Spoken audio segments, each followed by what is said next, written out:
আজকে যারা সরকার গঠন করেছেন ওই দলের যথেষ্ট উপকার আপনি ওই সময়ও করেছেন।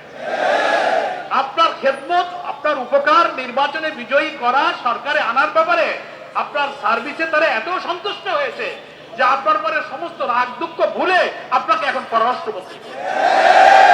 বাংলাদেশের অন্তর্বর্তীকালীন নির্দলীয় সরকারগুলোর একটা ট্রেডিশন আছে, একটা প্রথা, একটা ঐতিহ্য, একটা রেওয়াজ আছে যে যারা নির্দলীয় সরকারের কোন উপদেষ্টা থাকেন একেবারে ইমিডিয়েট তার পরের নির্বাচিত কোন সরকারি কোন পলিটিক্যাল গভর্নমেন্টে তারা সাধারণত যোগদান করেন না, কেউ করেনি।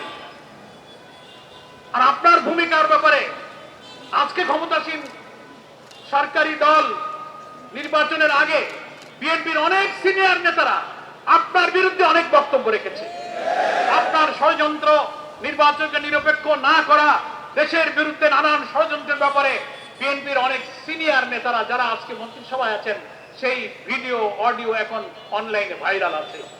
তারা আপনার ব্যাপারে বক্তব্য রেখেছেন, আপনাকে অন্তর্বর্তীকালীন সরকারের উপদেষ্টা থেকে অব্যাহতির জন্য দাবি করেছেন। তাদেরই সরকারে আপনি যোগ দিলেন, শুধু ইচ্ছা করে যোগ দেন নাই।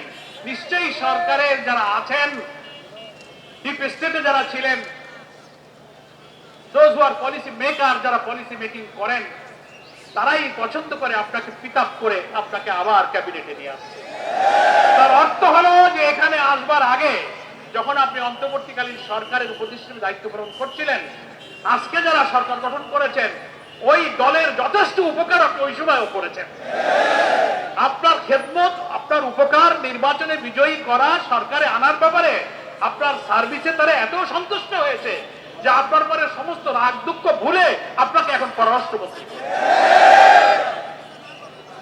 এটা একটা উপহার আপনি পেয়েছেন। তো এটা তো জাতি বুঝতে পারে যে ইঞ্জিনিয়ারিং এর সাথে আপনি একটি গুরুত্বপূর্ণ দায়িত্ব পালন করেন। আরো আছে, আস্তে আস্তে বলে ঠাকুর ঘরে কে রে, আমি কলা খাইনি। তো অনেক সময় ঠাকুর ঘরের লোকেরা এরকম হঠাৎ কেউ কেউ বলে উঠবে, না আমি কলা খাইনি। তো অন্তত দুজন তো পাওয়া গেল। আর যদি আপনাদের সহযোগী কেউ থাকে তাদের নামটা প্রকাশ করুন। আমরা বর্তমান সরকারের দৃষ্টিতে আনতে চাই, এই বক্তব্যটাকে পরীক্ষা করা হোক। রাজনৈতিক বিশ্লেষক,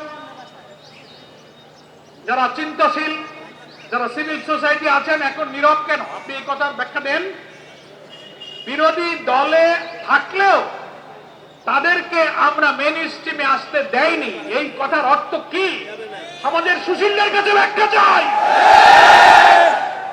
মেয়াদ শেষের অব্যবহিত পরেই আপনি মন্ত্রিত্বের পুরস্কার গ্রহণ করলেন, আর সরকারের মধ্যে থাকা লোকেরা আপনাকে পুরস্কার প্রদানও করল।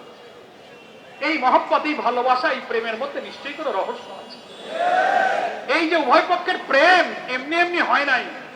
ক্ষমতায় আনার জন্য আপনি যথেষ্ট সার্ভিস দিয়েছেন, তার একটা কৃতজ্ঞতা তো করতে হয়।